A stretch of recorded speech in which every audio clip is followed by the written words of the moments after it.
Hello everyone, welcome back to my channel. আসসালামু আলাইকুম। আমার চ্যানেলের পক্ষ থেকে আপনাদের সবাইকে স্বাগতম। আজ আমি আপনাদেরকে ভিন্ন ধরনের রেসিপি তৈরি করে দেখাবো। তা হলো রুই মাছ দিয়ে আলু দিয়ে কিভাবে ঝোল রান্না করা যায়। এই রেসিপিটি অনেক স্বাদ খেতে, আপনারা বাসায় অবশ্যই ট্রাই করে দেখবেন এভাবে রান্না করে। আর আমার ভিডিওটি যদি আপনাদের কাছে ভালো লাগে অবশ্যই লাইক দিবেন, কমেন্টে জানাবেন, অবশ্যই সাবস্ক্রাইব করে যাবেন। এখন আমি কয়েকটি আলু নিয়ে নিলাম। আলুগুলো ভালো করে একই সাইজ করে কেটে ধুইয়ে সিদ্ধ করে নিব, বিরতি নিয়ে নিলাম। এখন আমি আলুগুলো সিদ্ধ হয়ে শেষ প্রায়। এখন আমি আলুগুলো খোসা ছেড়ে নিব। খোসা ছেড়ে নিব। সাথে বসাই দিলাম প্যানের মধ্যে পরিমাণ মতন তেল দিয়ে দিব।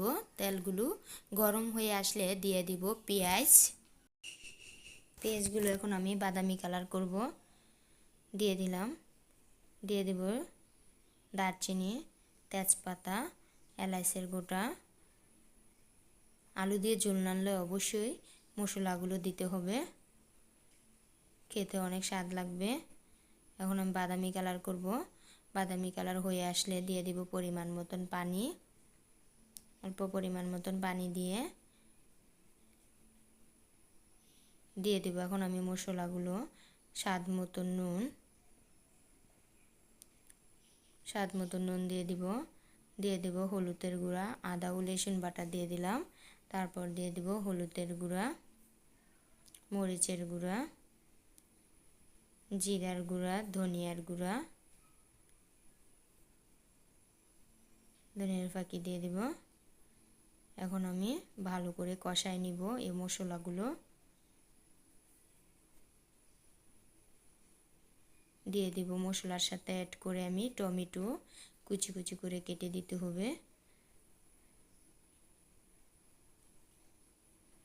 ভালো করে কষায় নিতে হবে, তাহলে অবশ্যই খেতে ভালো লাগবে। এখন আমি আলুগুলো দিয়ে দেব। আলুগুলো দিয়ে ভালো করে কষায় নিব।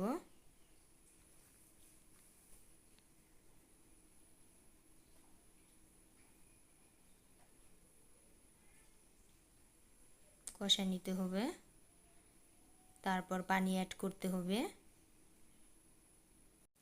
পানি পরিমাণ মতন দিয়ে দিব।